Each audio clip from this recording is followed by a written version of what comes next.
Vince Curie, I'm giving a demonstration of the daisy stitch foot for rendering beautiful flowering,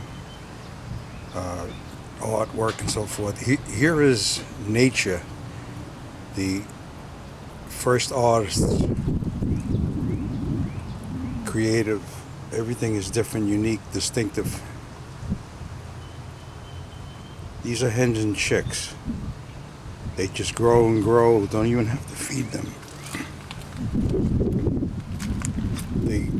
They will be out here in the winter with the snow, and they just grow and grow. There'll be the mother, the hen, and then all the chicks, all the offsprings. All of the larger ones are the hen, and all the offsprings. See, they grow through any little crack. They'll grow on the wall, they'll grow on rocks.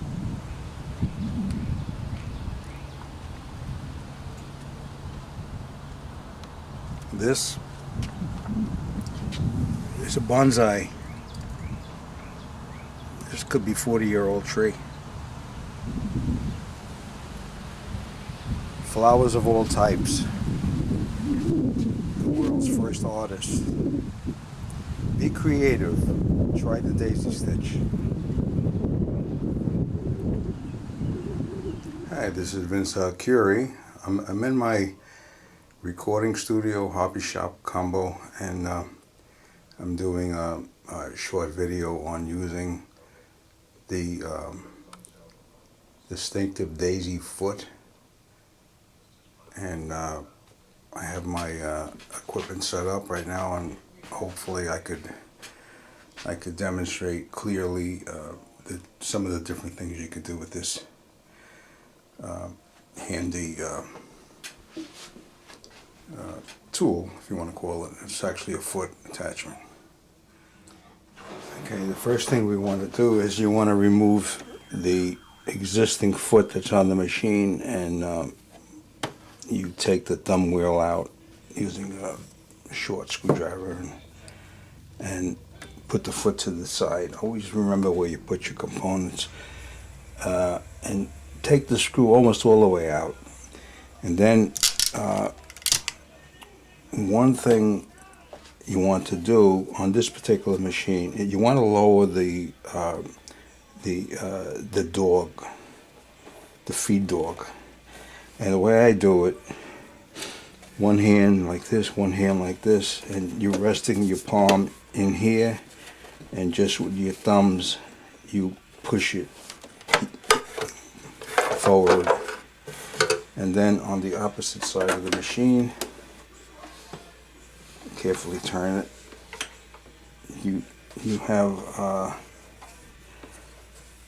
lever on the bottom, and right now I have it in the back position, which is feed dog down, and you can see the feed dog drops. To put the feed dog back up for regular sewing, you push this the other way. You always check your manual, and then you turn the hand wheel towards you, and the feed dog will re-engage and come up. Alright, got that out of the way. Put this back.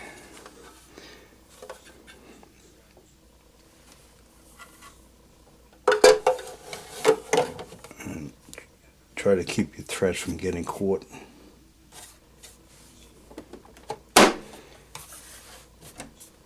Okay, now let me get a little chair.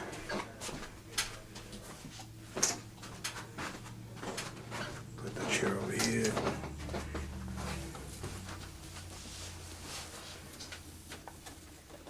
It's a nice machine, this Janome 8077. Now you have an actuating mechanism here that drives the plastic wheel around and around. Alright, it goes one notch at a time. Has rubber on the bottom that holds the fabric, positions the fabric as this turns. See, that's the reason the feed door goes down. This lever goes on top of the needle bar screw. So you hold it up and to see, you carefully bring the needle down a bit, but don't hit the tool. Hold up the actuating arm and slide onto the shaft, and then you could start turning this in by hand a little bit like this.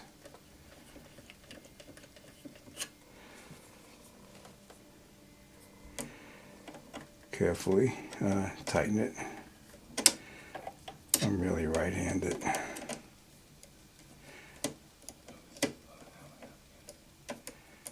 Nice and slow. Don't push too hard, otherwise you'll wind up hurting your hands or damaging the machine. Alright, just jiggle it a little bit. Look with your eyes.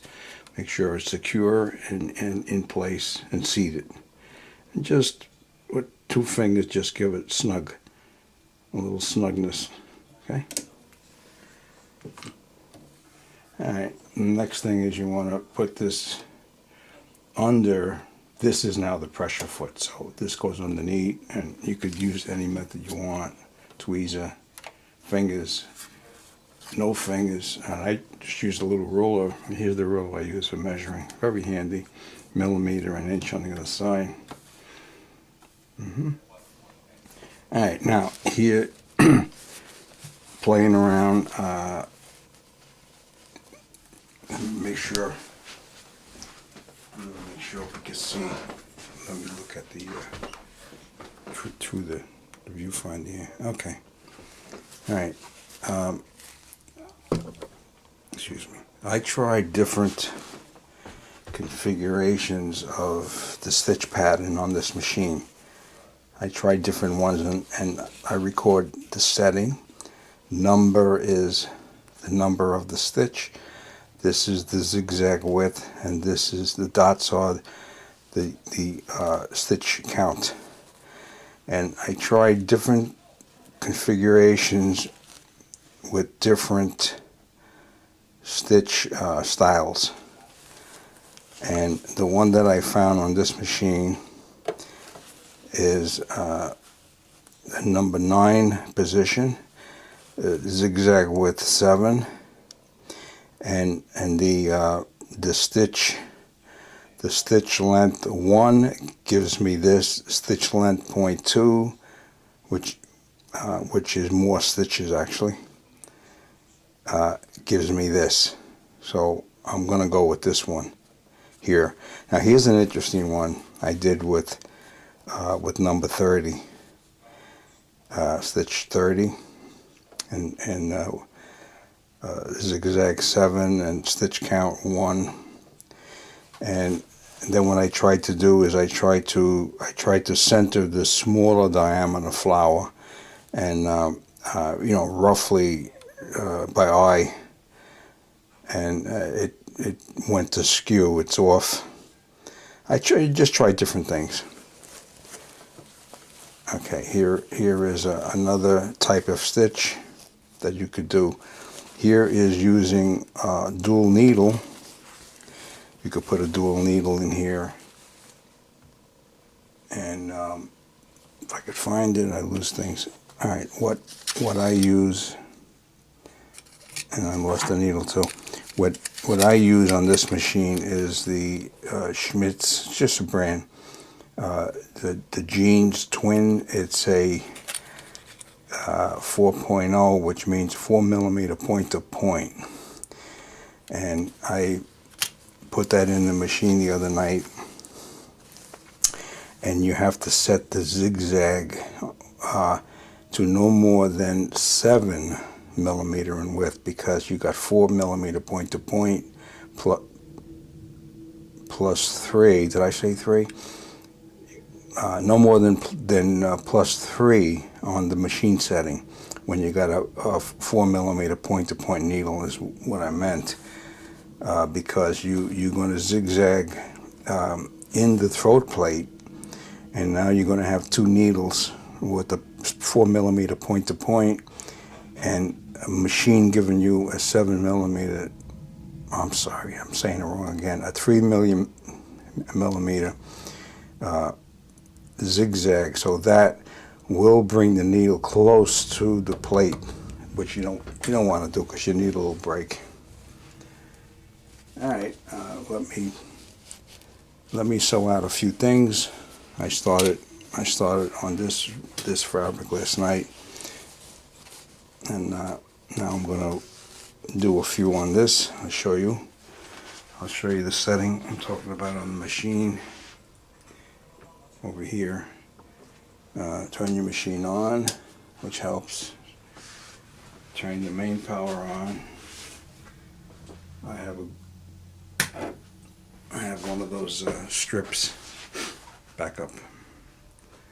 All right, so the machine defaults to a 0-1 stitch. All right, here on this machine.